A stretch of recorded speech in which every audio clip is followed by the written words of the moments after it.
ஆண்டவரே என் ஆறுதலானவரே,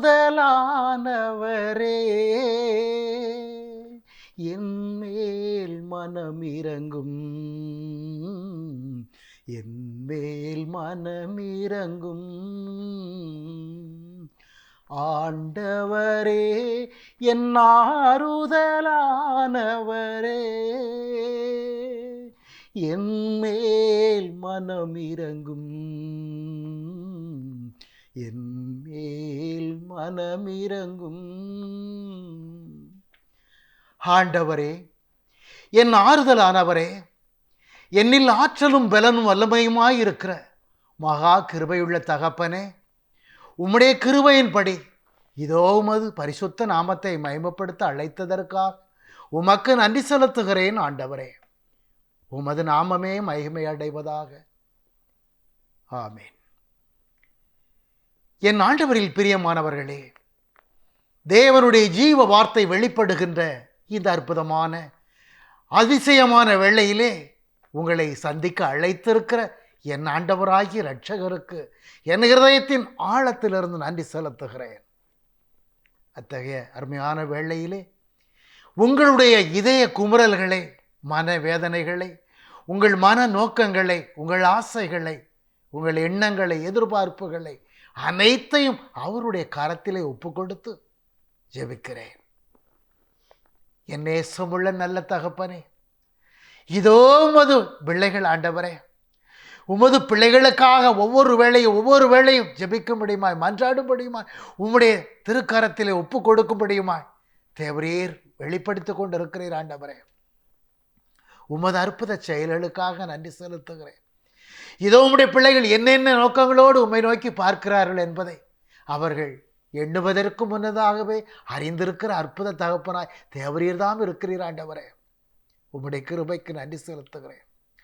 அப்பா, ஒவ்வொரு நாளும் வேதனைகளோடு, தாங்க முடியாத மன குமுறல்களோடு, போராட்டங்களோடு தொழில் முடக்கப்பட்டு விட்டது, கையில் பணம் இல்லாது போனது, வேலை வாய்ப்புகள் சரியில்லாமல் போனது, தகுந்த வருமானம் இல்லாமல் போனது, இதோடு வியாதிகள் ஒரு பக்கமாய் என்னை ரணவேதனையாக்குகிறது. இதற்கெல்லாம் நான் என்ன செய்ய முடியும்? என் வாழ்க்கையில் எத்தனை துன்பங்கள், ஒன்றா இரண்டா, தாங்க முடியாத வேதனைகள், தாங்க முடியாத சோதனையின் கடங்கள். நான் என்ன செய்ய முடியும்? என்னுடைய உழைப்பிலே, என்னுடைய பலத்தாலே நான் எதை செய்து விட முடியும்? எதை சாதித்து விட முடியும்? ஒன்று முடியவில்லையே. நான் எப்படி வாழ்க்கை நாட்களை கடத்தி செல்வேன், கொண்டு செல்வேன் என்று போராடி கொண்டிருக்கிற உடைய பிள்ளைகளை கண்ணோக்கி பாரும். ஆண்டவரே, நீர் மனதிறக்கம் உள்ள தேவனாயிற்றே, மனதுருக்கம் உள்ள தெய்வமாயிற்றே. உடைய பிள்ளைகள் மேல் இறக்க வையும் ஐயா, உம்முடைய பிள்ளைகள் மேல் இறக்க வையுங்க சுவாமி. உம்முடைய பிள்ளைகளுடைய வேண்டுதல்களை, எதிர்பார்ப்புகளை, இதய குமுறல்களை ஆண்டவரே, உம்மை அறிந்தவர்களும் உம்மை அறியாதவர்களும் உம்மை ஏற்றுக்கொண்டவர்களும் உம்மை ஏற்றுக்கொள்ள மறுதளித்து நிற்கிற ஜனங்களும் கூட இந்த உலக போராட்டத்திலே தத்தளித்து கிடக்கிறாங்களே. ஆண்டவரே, உதவி செய்வது, அற்புதங்களை செய்வது, அதிசயங்களை செய்வது, ஆச்சரியங்களை செய்வது என் ஆண்டவராகிய கர்த்தர் தாமே என்பதை அறிய முடியாத பிள்ளைகள் கூட இந்த உலகத்தில் ஏராளமாக இருக்கிறாங்களே. ஆண்டவரே, அவர்களையும் நீர் போஷிப்பதற்கும், அற்புதங்களை செய்து கொடுப்பதற்கும், ஆசீர்வதிப்பதற்கும் அயராது கண்விழித்து காத்திருக்கிறீரே. என் தகப்பனே, உமக்கு நன்றி செலுத்துகிறேன். இந்த அற்புதமான ஜெப வேளையில் ஆண்டவரே, உம்முடைய பிள்ளைகள் எங்கெங்கெல்லாம் இருந்து உம்முடைய வார்த்தைகளை கேட்டுக்கொண்டு இந்த கிராஸ்டி சேனலை எதிர்பார்த்து இருக்கிறார்களோ அங்கெல்லாம் அற்புதம் நடக்கட்டும், அதிசயம் நடக்கட்டும், ஆச்சரியம் நடக்கட்டும். என் தேவனுடைய நாமம் மாத்திரமே மகிமை அடையட்டும். ஆமென். என் ஆண்டவரில் பிரியமான சகோதர சகோதரிகளே, இந்த உலக வாழ்க்கையில் மனிதர்களை தேடுவதனாலோ, பலமுள்ளவர்களை, பதவியில் இருக்கிறவர்களை நாடுவதனாலோ நாம் நம்முடைய வாழ்க்கையின் சூழல்களை, நம்முடைய வாழ்க்கையின் தேடல்களை சந்தித்து விட முடியாது. நம்முடைய காரியங்களில் நிறைவு கண்டுவிட முடியாது. என் ஆண்டவரில் பிரியமானவர்களே, ஆனால் சங்கீதம் 9:10 அருமையாக சொல்லி தருகிறது. என் கர்த்தாவாகிய ஆண்டவரே, உம்மை தேடுகிறவர்களை நீர் கைவிடுவதே இல்லையே சுவாமி. ஆதலால் உமது நாமத்தை அறிந்திருக்கிறவர்கள் உம்மை நம்பியிருப்பார்கள் என்று சொல்லப்பட்டிருக்கிறது. உமது நாமத்தை அறிந்திருக்கிற ஜனங்கள், உமது பரிசுத்த வல்லமை நாமம் உலகெங்கும் எவ்வளவு மேன்மையாய் விளங்குகிறது என்று அறிந்திருக்கிற ஜனங்கள் உம்மை மாத்திரமே நம்பியிருப்பார்கள் ஆண்டவரே. அவர்கள் உம்மை தேடுகிறவர்களாக இருப்பார்கள். எனவே அவர்கள் ஒருபோதும் உம்மால் கைவிடப்பட விடமாட்டார்கள் என்று சங்கீதம் அருமையாக சொல்லுகிறதே ஆண்டவரே. இந்த ஜீவ வார்த்தையின்படி உம்முடைய ஜனங்களே, உம்மை தேடுகிற ஜனங்களே, நீர் ஒருபோதும் கைவிடாத தேவனாய், கரம் பிடித்து ஆசீர்வதித்து வழி நடத்துகிற தெய்வமாய், உமது நாமத்தை அறிந்திருக்கிறவர்களே, அவர்கள் உண்மையே நம்பியிருக்கும்படியுமா அவர்களை மனங்களை நீர் ஆளுகை செய்து ஆசீர்வதிக்கின்ற ஆண்டவராய் நீர் இருப்பதற்காக என் தகப்பனே உமக்கு நன்றி செலுத்துகிறேன். ஆம், என் ஆண்டவரில் பிரியமானவர்களே, இந்த அற்புத ஜெப வேளையிலே ஆண்டவர் ஒரு வார்த்தையை முன் வைக்கும்படியுமாய், ஒரு கேள்வியை எழுப்பும்படியுமாய் தந்திருக்கிறார். எத்தனையோ முறை எத்தனையோ ஜெப தப காரியங்கள் இந்த உலகத்தில் நிறைவேறி கொண்டிருக்கிறது இயேசு கிறிஸ்து என்னும் ஜீவனுள்ள தேவனின் நாமத்தினாலே. ஆனாலும் கூட என் பிள்ளைகள் என்னும் பால்குடி பிள்ளைகளாக, பால்குடி மரபா பிள்ளைகளாகத்தான் இருக்கிறார்கள் என்று வேதனையோடு வெளிப்படுத்துகிற ஆண்டவர் சொல்லுகிற வார்த்தை, மெய்யான தேவனை அறியாதது ஏன் என்று கேள் என்று சொன்னார். மெய்யான தேவனை, மெய்யான கடவுளை, மெய்யான ஆண்டவரை யார் என்று இன்னும் அறியாது என் ஜனங்கள் அங்கும் இங்குமாய் அங்கலாய்த்து பரிதபித்து அல்லல் பட்டு தங்கள் வாழ்விழந்து சோதனைகளிலும் துன்ப துயரங்களிலும் வேதனைகளிலும் வீழ்ந்து மடிகிறார்களே. ஏன் என்று ஆண்டவர் கேட்கிறார். ஆம், என் ஆண்டவரில் பிரியமானவர்களே, கர்த்தருடைய வல்லமையை, கர்த்தருடைய ஆளுகையை, கர்த்தருடைய ஆற்றலை அறிந்து கொள்ள வேண்டும், உணர்ந்து கொள்ள வேண்டும், ஏற்றுக்கொள்ள வேண்டும், அவருக்காய் எழுந்து பிரகாசிக்க வேண்டும். இதோ சங்கீதம் 29:2 சொல்லுகிறதே, ஆண்டவராகிய கர்த்தருடைய நாமத்தை, அவருடைய நாமத்திற்குரிய மகிமையை அவருக்கே செலுத்த வேண்டும். நம்முடைய உள்ளத்தை தொட்டு பாருங்கள் என் ஆண்டவரில் பிரியமானவர்களே. நம்ம ஆண்டவராகிய இயேசு கிறிஸ்துவின் நாமத்திற்கு உகந்த மகிமையை அவருக்காக மாத்திரம் நாம் செலுத்துகிறவர்களாக இருக்கிறோமா என்று சிந்தித்து பாருங்கள். இந்த உலக காரியங்களின்படி, இந்த உலக எண்ணங்களின்படி, பிறருடைய உத்தியின்படி நம்முடைய எண்ணங்கள், நம்முடைய சிந்தனைகள் யாரை முன்வைப்பதாக, யாரை மேன்மைப்படுத்துவதாக, யாருக்கு மகிமை செலுத்துவதாக, யாருக்கு புகழ்ச்சி பண்பாடுவதாக இந்த உலகத்தில் வாழ்ந்து கொண்டிருக்கிறோம் என்று சிந்தித்து பாருங்கள் என் ஆண்டவரில் பிரியமானவர்களே. இந்த உலக வாழ்க்கையின் சூழல்களின்படி நாம் பார்க்கின்ற பொழுது ஒரு மந்திரியையோ ஒரு முதல்வரையோ நாம் ஒரு காரியத்திற்கு அழைத்திருந்தாலும் கூட நாம் இந்த உலக மக்களெல்லாம் அறியும் பொருட்டு, அந்த சபையினர் அறியும் பொருட்டு அவரை புகழ்ந்தேற்றலாக அவருடைய நாமத்தை, அவருடைய பெயரை எவ்வளவாய் புகழ்ந்தேற்றி பாடி அவரை புகழ்ச்சியாய் உண்டு பண்ணுகிறோம், மேன்மைப்படுத்தி பாடுகிறோம். ஆம், என் ஆண்டவரில் பிரியமானவர், இது நாம் அறிந்து கொண்டிருக்கிற உலக காரியம். ஆனால் இந்த உலகத்தை படைத்த உன்னத கிருபையுள்ள தேவனாகிய கர்த்தர் இந்த உலகத்தில் உள்ள அனைத்தையும் உண்டாக்கினதே சார். அவருடைய நாமத்தின் மகிமை அவருக்கு மாத்திரமே செலுத்தப்பட வேண்டும். ஆம், என் ஆண்டவரில் பிரியமானவர்களே, எனவேதான் கர்த்தராகிய ஆண்டவரே சொன்னார் எசேயா 42:8, என்னுடைய நாமத்தை பிறருக்கோ சிலைகளுக்கோ விட்டுக்கொடேன் என்று, என்னுடைய புகழை ஒருபோதும் பிறருக்கு விட்டுக்கொடேன் என்று. ஆம், என் ஆண்டவரில் பிரியமானவர்களே, எனவே அவருடைய நாமம், கர்த்தருடைய நாமத்திற்குரிய மகிமை அவருக்கே செலுத்தப்பட வேண்டும். அது மாத்திரமல்ல, பரிசுத்த அலங்காரத்துடனே கர்த்தராகிய ஆண்டவரை தொழுது கொள்ளுங்கள் என்று வசனம் சொல்லுகிறது. பரிசுத்த அலங்காரத்துடனே, நாம் பரிசுத்த அலங்காரத்தோடு கர்த்தராகிய ஆண்டவரை தொழுகின்றோமா, போற்றுகின்றோமா, புகழுகின்றோமா, ஆராதிக்கின்றோமா? அநேகருடைய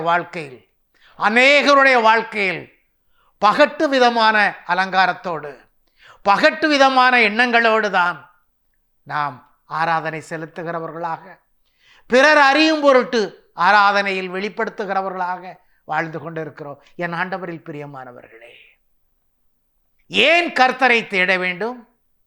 ஏன் கர்த்தரை நாட வேண்டும் என்று சிந்தித்து பாருங்கள். கர்த்தர் யார்? கர்த்தர் ஒருவரே மெய்யான கடவுள், தேவனாகிய கர்த்தர். அவர் ஒருவரே ஆண்டவர், அவர் ஒருவரே மெய்யான கடவுள், அவர் ஒருவரே ஜீவனுள்ள தேவன், ஜீவிக்கிற ஆண்டவர். ஆம், என் ஆண்டவரில் பிரியமானவரே, நேற்றும் இன்றும் என்றுமே மாறாத தெய்வம் ஆண்டவராகிய இயேசு கிறிஸ்து ஒருவர்தாமே. இருக்கின்றவராக இருக்கிறவர் நானே என்று சொன்ன ஆண்டவர் இயேசு கிறிஸ்து ஒருவரே. யாத்திராகமம் 3ஆம் அதிகாரத்தின் நிகழ்வுகளிலே பார்க்கின்ற பொழுது அங்கே 13-14 வசனங்கள் நமக்கு சொல்லித் தருகிறது. எகிப்திலே பார்வோன் மன்னனின் அடிமை தள்ளத்திலே அமிழ்த்தப்படுகின்ற சூழலிலே தள்ளப்பட்டு கிடக்கின்ற இஸ்ரேல் ஜனங்களை மீட்டருள்வதற்காக, அவர்கள் கண்ணீரிலும் வேதனையிலும் சோதனையிலும் இருந்து அவர்களை மீட்டுக் கொள்வதற்காக மோசேயை அழைத்து ஆண்டவர் அங்கே அனுப்புகிறார். அப்படியாய் அனுப்ப முற்படுகின்ற வேளையிலே மோசே, நான் மூதாதையரின் கடவுள் என்னை அனுப்பினார் என்ற மக்களுக்கு சொல்லி அழைத்து வரவா என்று அவரிடத்தில் கேட்கிறார். மீண்டுமாய் அந்த ஜனங்கள் யார் என்று, அவருடைய பெயர் என்ன என்று அவர்கள் என்னிடத்தில் கேட்டார். நான் என்ன சொல்லுவேன் என்று ஆண்டவரிடத்திலே கேட்கின்ற பொழுது, ஆண்டவர் மோசையிடத்திலே அந்த இஸ்ரவேல் ஜனங்களுக்கு தம்முடைய நாமத்தை சொல்லும்படியுமாய் அவர் சொன்ன நாமம், இருக்கின்றவராகிய இருக்கிறவர் நானே, நானே இருக்கின்றவர் என்று சொல் என்று சொன்னார்.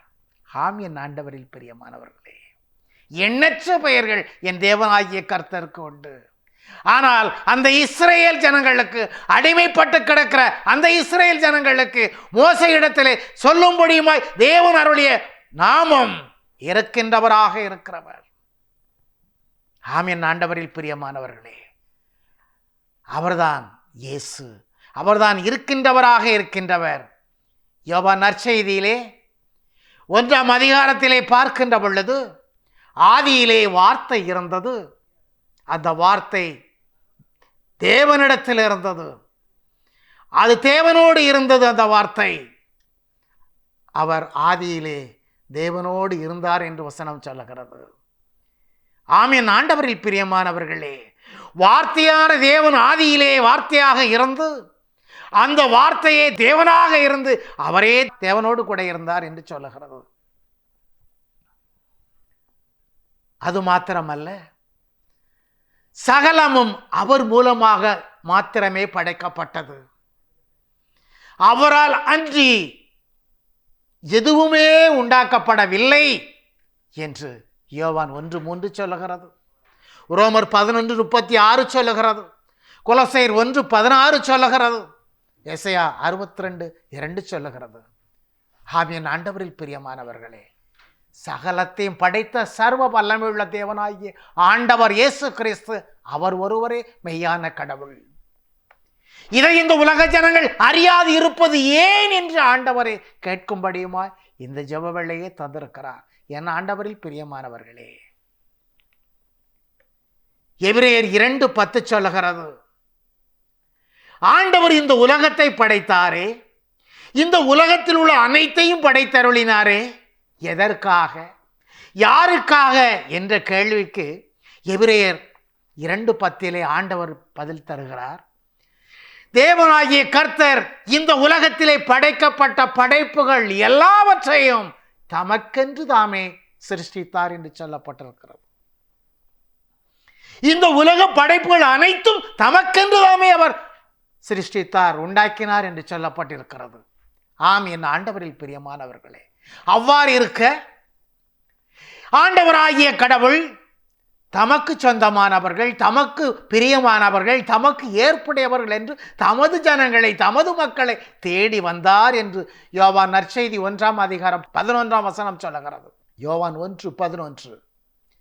ஆண்டவராகிய கடவுள் தமக்கு சொந்தமானவர்களை, தமக்கு உரிமையுள்ளவர்கள் என்று அவர்களை அவர் தேடி வந்தார். ஆனால் அவர்களோ அவருக்கு பிரியமில்லாதவர்களாக, அவருக்கு ஏற்புடையவர்களாய் அல்லாதவர்களாய் போனார்கள் என்று சொல்லப்பட்டிருக்கிறது. அவரை ஏற்றுக்கொள்ளாதவர்களாய் ஆகி போனார்கள் என்று சொல்லப்பட்டிருக்கிறது. எவ்வளவு வேதனையான ஒரு காரியம்! சற்று சிந்தித்து பாருங்கள் என் ஆண்டவரில் பிரியமானவர்களே. வெளியூரில் இருந்தோ பக்கத்தில் இருந்தோ தமது பிள்ளைகளை காண செல்லுகின்ற ஒரு தகப்பனை இந்த உலக வாழ்க்கையின்படி எடுத்துக்கொள்வோம். ஒரு தகப்பன் ஆவலோடு என் பிள்ளைகளை காண செல்லுகிறேன், என் பிள்ளைகளை பார்க்க வந்திருக்கிறேன் என்று அந்த பிள்ளைகளை தேடி வந்து நிற்கின்ற ஒரு சூழலிலே அந்த பிள்ளைகளோ அந்த தகப்பனை உதாசீனப்படுத்தியவர்கள் போல, கண்டுகொள்ளாதவர்களாய், ஏற்றுக்கொள்ளாதவர்களாய், பேச மனமில்லாதவர்களாய் போய்விட்டார்கள் என்று சொன்னால் அந்த தகப்பனுடைய மனம் எத்தனை பாடுகள் நிறைந்ததாய், எவ்வளவு உபத்திரமும் வேதனையும் கொள்வதாயிருக்கும் என்பதை நாம் அறியக்கூடிய ஒரு காரியமாயிருக்கிறது. என் ஆண்டவரில் பிரியமானவர்களே, இந்த உலகத்திலே கோடானு கோடி ஜனங்களை தமது உருவிலும் தமது சாயலிலும் தம்மை போல தமது ஜீவாவியை கொடுத்து உண்டாக்கப்பட்ட மனிதன் தனக்கு உரியவனாக இருப்பான், தனக்கு ஏற்புடையவனாக இருப்பான், என் மக்களாக இருப்பான் என்று அவர் விரும்பி அவர்களை தேடிச் சென்ற மாத்திரத்திலே அந்த ஜனங்களோ அவருக்கு சொந்தமானவர்களாய் அல்லாமல், அவருக்கு ஏற்புடையவர்களாய் அல்லாமல் இருப்பார்கள் என்று சொன்னால் அவர் எவ்வளவு வேதனை அடைந்திருப்பார், எவ்வளவு மனம் குமுறி இருக்கக்கூடும் என்று சிந்தித்து பாருங்கள் என் ஆண்டவரில் பிரியமானவர்களே. ஆனால் அத்தகைய சூழ்நிலையிலும் கூட யோவான் 1:12 சொல்லுகிறதை பாருங்கள். இத்தகைய மகிமையுள்ள ஆண்டவரிடத்திலே நம்பிக்கை கொள்கிற ஜனங்களை, நம்பிக்கை கொண்டு அவரை ஏற்றுக்கொள்ளுகிற ஜனங்களை ஒவ்வொருவருக்கும் கடவுளின் பிள்ளைகள் என்னும் அதிகாரத்தை, கடவுளுடைய பிள்ளைகள் என்னும் உரிமையை அவர்களுக்கு கொடுக்கிறார், அவர்களுக்கு அளிக்கிறார். என் ஆண்டவரில் பிரியமானவர்களே, எவ்வளவு பேரன்பு உடையவர் ஆண்டவர் இயேசு கிறிஸ்து! தம்மை ஏற்றுக்கொள்ளாத மக்களுக்கும், தம்மை விரும்பாத ஜனங்களுக்கும், தம்மை உதறி தள்ளுகிற ஜனங்களுக்கும் கூட அவர் கிருபை காண்பிக்கிற தேவனாயிருக்கிறார், தயவு காண்பிக்கிற தேவனாயிருக்கிறார், இரக்கம் காண்பிக்கிற தேவனாயிருக்கிறார், அற்புதங்களை செய்கிற ஆண்டவராயிருக்கிறார். ஆம் என் ஆண்டவரில் பிரியமானவர்களே, மத்தேயு நற்செய்தியிலே 14ஆம் அதிகாரத்திலே 22 முதல் 33 வரை உள்ள இறைவசனங்களை பார்க்கின்ற பொழுது, ஆண்டவருடைய வார்த்தையிலே விசுவாசம் கொள்ளாது, ஆண்டவருடைய வார்த்தையை முழுமையாய் நம்பி அதன்படி நிறைவு பெற முடியாது, இடையிலே தடுமாறி மனிதன் வாழ்ந்தாலும் கூட ஆண்டவருடைய ஆற்றல் எவ்வளவாய் அவர்களை வழிநடத்துகிறது என்பதை குறித்துத்தான் இந்த அற்புதமான சூழல் வெளிப்படுத்தப்படுகிறது. இயேசு கூட்டமாயிருந்த ஜனங்களை அனுப்பிவிட்டு தமது நேச சீடர்களையும் படகில் ஏறி மறுகரைக்கு செல்லுமாறு வற்புறுத்தி அனுப்புகிறார். அப்படியே அனுப்பிவிட்டு ஆண்டவர் அருகிலுள்ள மலை மேல் ஏறி ஜெபிக்க செல்லுகிறார். அங்கே இருந்து ஜெபிக்கிறார், மணிக்கணக்காக ஜெபித்து கொண்டிருக்கிறார். சாம வேளையாகிவிட்டது, படகோ நடுக்கடலுக்கு சென்று விட்டது என்று சொல்லப்பட்டிருக்கிறது. ஆண்டவர் ஜெபித்து விட்டு வருகின்ற வேளையோ 4ஆம் சாம வேளையாக இருக்கிறது. அத்தகைய சூழலிலே அவர் பார்க்கிறார், எதிர்காற்று அங்கே வீசுகின்ற வேளையிலே படகானது கடலிலே அலைகளால் அலைக்கழிக்கப்படுகிறது, கடல் தண்ணீர் படகுக்குள் அள்ளி வீசப்படுகிறது. அப்பொழுது ஆண்டவருடைய சீடர்கள் அஞ்சி நடுங்கியவர்களாக, பயந்தவர்களாக அங்கே இருக்கிறார்கள். அப்பொழுது தமது பிள்ளைகளிடத்திலே கடல் மீது ஆண்டவர் நடந்து செல்லுகிறார், அவர்கள் இருக்கிற படகை நோக்கி. அவர்கள் அருகே வருவதை, ஆண்டவர் வருவதை பார்த்த ஜனங்கள், இதோ நம்ம ஆண்டவர் நம்மிடத்திலே வந்து விட்டார், நம் தேவனாய கர்த்தர் நம்மோடு கூட வருகிறாரே என்று அவர்கள் எண்ணி பார்ப்பதாக அவருடைய மனங்களும் இல்லை, சிந்தனையும் இல்லை, எதிர்பார்ப்பும் இல்லாதவர்களாக அவர்கள் கண்களிலே படுகின்ற ஆண்டவரை நோக்கி பார்க்கின்ற பொழுது அவர்கள் சொல்லுகின்ற வார்த்தையோ, ஐயோ பேய், ஐயோ பேய் என்று அலறுகிறார்கள். ஆம் என் ஆண்டவரில் பிரியமானவர்களே, இந்த உலக வாழ்க்கையில் மனிதன் அநேக காரியங்களிலே கடவுளை முதலாக தேடுவதில்லை. எதை எடுத்தாலும் கடவுளை நினைத்து பார்க்க வேண்டும், கடவுளிடத்தில் ஒப்படைக்க வேண்டும், அவரையே முன்வைக்க வேண்டும் என்று அவன் எதிர்கொள்வதில்லை.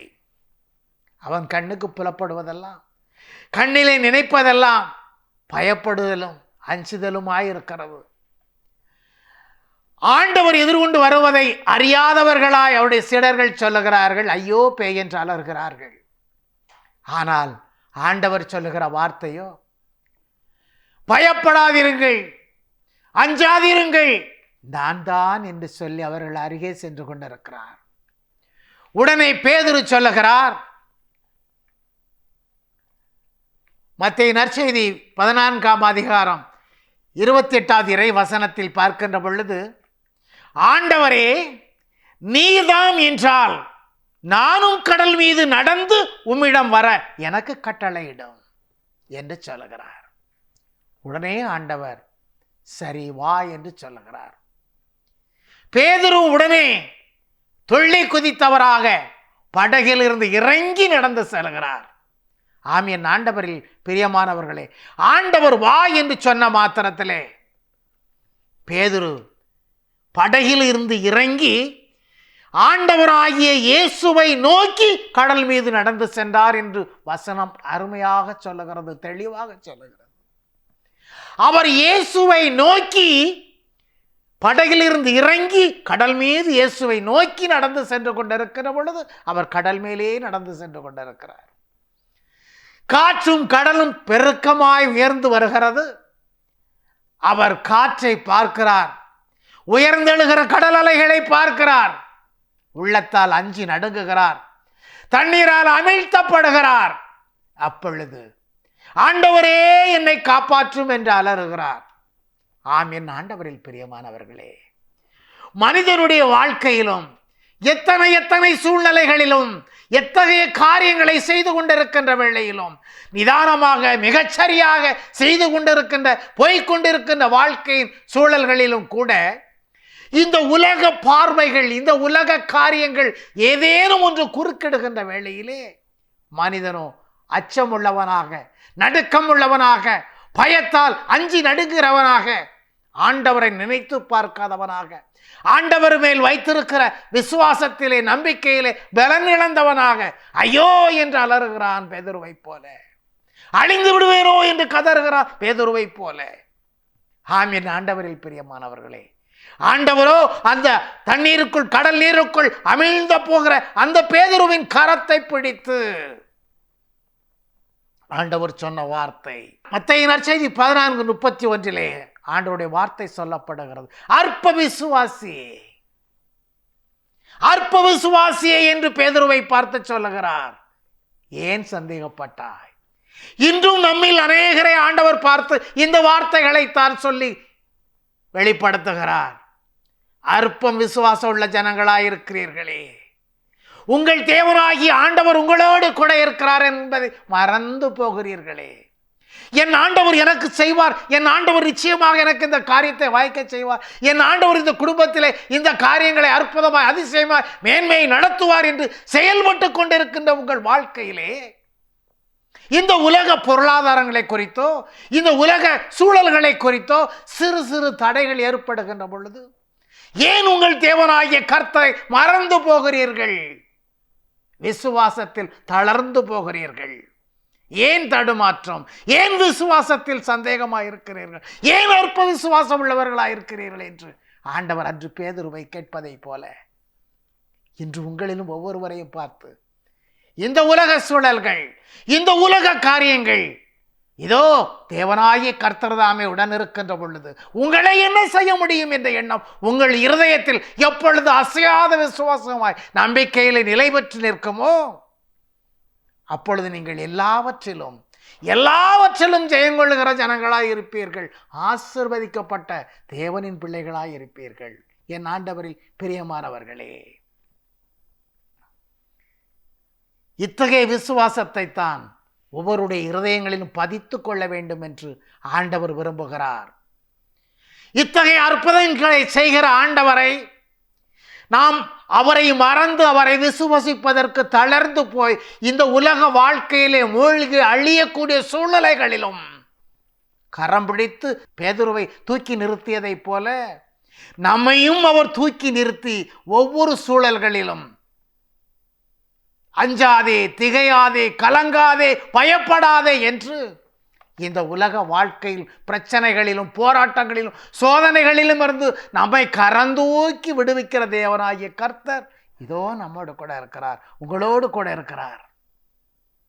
நீங்கள் அவரை விசுவாசத்தோடு பற்றி கொள்ளுகின்ற பொழுது, முழு ஆற்றல் பலத்தோடு அவரை பற்றி கொள்ளுகின்ற பொழுது, என் ஆண்டவராகிய கர்த்தர் தாமே மெய்யான கடவுள், அவரால் மாத்திரமே செய்ய முடியும், அவர்தான் அனைத்தையும் உண்டாக்கின கடவுள் என்று அவரை நீங்கள் முழு உள்ளத்தோடு முழு ஆற்றலோடு முழு பலத்தோடு விசுவசிக்கின்ற பொழுது மெய்யாகவே மெய்யாகவே உங்களுடைய எல்லாவித போராட்டங்களிலும் சூழ்நிலைகளிலும் கஷ்டங்களிலும் கவலைகளிலும் உங்களை கரம் பிடித்து உயர்த்துகிற தேவராய், அற்புதங்களை செய்து ஆசீர்வதிக்கின்ற ஆண்டவராய், இரட்சகராய் இயேசு கிறிஸ்து ஒருவர் தாமே உங்களோடு கூட இருக்கிறார். என் ஆண்டவரில் பிரியமானவர்களே, இந்த வார்த்தை நிமித்தமாகத்தான் எத்தனை எத்தனை அற்புதங்களை செய்தாலும், எத்தனை அதிசயங்களை செய்தாலும், எத்தனை மேன்மையின் காரியங்களை இந்த ஜனங்களுக்கு செய்தருளினாலும், இந்த ஜனங்களோ மெய்யான கடவுளை, ஜீவனுள்ள ஆண்டவரை இன்னும் அறியாதவர்களாக, இன்னும் உணராதவர்களாக, இன்னும் ஏற்றுக்கொள்ளாதவர்களாக இருக்கிறார்களே. ஏன் என்றுதான் ஆண்டவர் இந்த ஜெப வேளையிலே வார்த்தையை முன்வைக்க தந்தார். இந்த வார்த்தையை குறித்து நீங்கள் சற்று சிந்தித்து பாருங்கள் என் ஆண்டவரில் பிரியமானவர்களே. மனிதனுடைய எண்ணங்கள், சிந்தனைகள், செயல்பாடுகள் எவ்வளவு முரண்பாடு உள்ளதாக, இந்த படைத்த தெய்வத்தை விட்டு விலகியதாக இருந்தால் ஆண்டவர் இந்த வார்த்தையை கேட்கக்கூடும் என்று.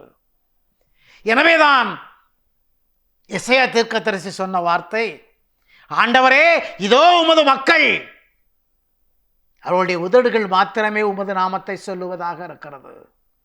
இந்த உலக அறிய சொல்லுகிறார்கள், ஆண்டவரே என்கிறார்கள், இயேசுவே என்கிறார்கள், கர்த்தாவே என்று அழைக்கிறார்கள். ஆனால் அவருடைய இருதயமோ உம்மை விட்டு வெகு தொலைவில் போய் கொண்டிருக்கிறது ஆண்டவரே என்று. என் ஆண்டவரில் பிரியமானவர்களே, என்றளவிலும் ஆண்டவர் இந்த வார்த்தையை கேட்பது இந்த எசேயாவின் வார்த்தையை போல உதடுகளால் உங்கள் வார்த்தைகள் கர்த்தாவே, ஆண்டவரே, இயேசுவே, இரட்சகரே என்று சொல்லிவிட்டு உங்கள் இருதயத்தின் எண்ணங்கள், இருதயத்தின் தோற்றங்கள், எதிர்பார்ப்புகள் அனைத்தும் தேவனாகிய என்னிடமிருந்து எவ்வளவாய் விலகி சென்று கொண்டிருக்கிறது. என்னை விசுவாசியாததாக, என்னை ஏற்றுக்கொள்ளாததாக, என் விசுவாசத்தில் என்மேல் இருக்கிற ஆற்றல் பலத்திலே தளர்ச்சி உள்ளதாக, ஐயமுள்ளதாக இருக்கிறதே ஏன் என்று. நானே ஆண்டவராகிய கர்த்தர், என்னை நோக்கி வா என்று கை நீட்டி அழைத்த மாத்திரத்திலே படகிலிருந்து இறங்கி கடல் மீது நடந்து ஆண்டவராகிய இயேசுவை நோக்கி நடந்து சென்ற பேதுரு காற்றையும் கடலையும் கண்டு அஞ்சி தன்னுடைய வாழ்வை இழப்பது போல கடலில் மூழ்க போன சூழலிலே கரம் பிடித்து தூக்கி நிறுத்தினார் அல்லவா? அதுபோல இதோ உங்களையும் ஆண்டவர் சொல்லுகிறார், என் மகனே, என் மகளே, ஏன் பயப்படுகிறாய்? ஏன் விசுவாசத்திலே தளர்ந்து போகிறாய்? மெய்யான கடவுளாகிய நான் உன்னோடு கூட இருக்கிறேன், ஜீவனுள்ள தேவனாகிய கடவுள் கர்த்தர் நான் உன்னோடு கூட இருக்கிறேன் என்பதை ஏன் மறந்து போகிறாய்? ஏன் சந்தேகப்படுகிறாய் என்று ஒவ்வொருவரையும் பார்த்து ஆண்டவர் கேட்கிறார். அத்தகைய ஜீவனுள்ள தேவனுடைய கரத்திலே ஒரு கணப்பொழுது உங்களுடைய இதய குமரர்களை ஒப்பு கொடுப்பீர்களா? ஒப்பு கொடுத்து அவருடைய திருக்கரத்திலே மன்றாடுங்கள். மன்றாடுவோமா? ஜெபிப்போம். இரக்கமுள்ள நேசரும் கடவுளும் இரட்சகருமாயிருக்கிற என் நேச பரம்பொருளும் தகப்பனுமாயிருக்கிற இயேசுவே, என் ஆண்டவரே, இயேசுவே என்று கூவி அழைக்கிறவர்களுக்கு, இயேசுவே ஆண்டவரே எனக்கு இறங்கும் என்று உம்மை கெஞ்சி மன்றாடுகிறவர்களுக்கு நீர் தயவு காட்ட ஒருபோதும் தாமதித்ததே இல்லை ஆண்டவரே. இதோ என் ஜெப வேளையிலும் கூட என் மகனே, இதோ உலக படைப்புகள் அனைத்தையும் இதோ உன் கண்முன் வைத்திருக்கிறேன், அவைகளுக்காக குரல் எழுப்பு, உன் சத்தத்திற்கு செவி கொடுக்கிற தேவனாய் நான் இருக்கிறேன் என்று சொன்னீரே ஆண்டவரே. இதோ என் ஜனங்கள் என்னை நோக்கி கூப்பிடுகின்ற பொழுது நான் ஒருவருடைய குரலுக்கும் செவி கொடுக்காத தேவனாய் இருந்ததே இல்லை என்று சொன்னீர் ஆண்டவரே. இதோ உம்மை நோக்கி கூப்பிடுகிறார்கள் அப்பா. இதோ உம்முடைய ஜனங்கள் தங்கள் வாழ்க்கையின் போராட்டங்களில் வீழ்ந்து கிடந்த ஆண்டவரே, ஆண்டவரே எனக்கு உதவி செய்யும், என்னை காப்பாற்றும், இந்த துன்ப துயரங்களிலிருந்து என்னை மீட்டெடுத்தருளும் ஆண்டவரே, இந்த பொல்லாத சூழல்கள் என்னை அழித்து விடாது என்னை பாதுகாத்துக் கொள்ளும். இந்த உலக கடன்கள், இந்த உலக போராட்டங்கள் ஆண்டவரே, தொழில்கள் இல்லாமல் ஆண்டவரே, வருமானங்கள் இல்லாமல், குடும்பத்திலே பிரச்சனைகளுக்கு மேல் பிரச்சனைகள் ஆண்டவரே, குடும்பத்தின் சூழ்நிலைகளை சந்திக்க முடியவில்லை, சமாளிக்க முடியவில்லை, வியாதிகளுக்கு செலவழித்து பார்க்க கூட பணம் இல்லை ஆண்டவரே, வியாதியின் போராட்டம் அழித்து கொண்டு இருக்கிறது ஆண்டவரே. என் பிள்ளைகளுக்கான வாழ்க்கை என்னது செய்வதென்றே தெரியாத ஒரு போராட்டமாக இந்த உலகத்தில் வாழ்ந்து கொண்டிருக்கின்றேனே ஆண்டவரே. நான் வாழ்வதை விட மடிந்து விட்டால் என்ன என்ற ஒரு போராட்டம் என் மனதிற்குள், என் மனதை குத்தி ஊடுருவி கொண்டிருக்கிறதே ஆண்டவரே. நான் என்ன செய்வேன், நான் என்ன செய்வேன் என்று போராடி கொண்டிருக்கிற ஜனங்களுடைய இருதயங்களை பாரும் ஆண்டவரே, அவருடைய இருதய குமரல்களை பாரும் ஆண்டவரே. வேதனைகளும் சோதனைகளும் இந்த உலக போராட்டங்கள் அவர்களை அமிழ்த்துகிறது. வஞ்சகனாகிய சாத்தான் அவர்களை அமிழ்த்துகிறானே ஆண்டவரே. இந்த உலகத்தின் ஆளுகை செய்கிற வஞ்சகனுடைய போராட்ட சூழ்நிலைகளின் ஆட்சியை முற்றிலுமாய் அகற்றி போடுவீராக சுவாமி. உம்முடைய பரிசுத்த ஆவியானவருடைய ஆளுகை உலகம் முழுவதுமாய் ஆளுகை செய்யும்படியுமாய் பிரகாசிக்க செய்யும். உம்முடைய அக்கினியால் நிரப்பும் ஆண்டவரே. பொல்லாமைகள் ஒளிந்து உம்முடைய கிருபையின் ஆளுகை நிரம்பட்டும் ஆண்டவரே. உம்முடைய பிள்ளைகளுடைய தேவைகள் எல்லாம் என் தேவனுடைய திருக்கரத்தால் சந்திக்கப்படட்டும். அற்புதங்கள் நடக்கட்டும், அதிசயங்கள் நடக்கட்டும், ஆச்சரியங்கள் பெருகட்டும் ஆண்டவரே. இயேசு கிறிஸ்து ஒருவரே ஜீவனுள்ள தேவன், மெய்யான கடவுள் என்று உலக நாவுகள் அனைத்தும் அறிக்கையிட்டு உமக்கு நன்றி செலுத்தி உமக்கு சாட்சியாய் எழும்பட்டும் ஆண்டவரே. அந்த கிருபையையும் என் தகப்பன்தான் நீர் செய்வீராக. அப்படியே நீர் செய்வதற்காக என் இருதயத்தின் ஆழத்திலிருந்து அப்பா உமக்கு நன்றி செலுத்துகிறேன். என் நேசமுள்ள நல்ல தகப்பனே, ஆமென்.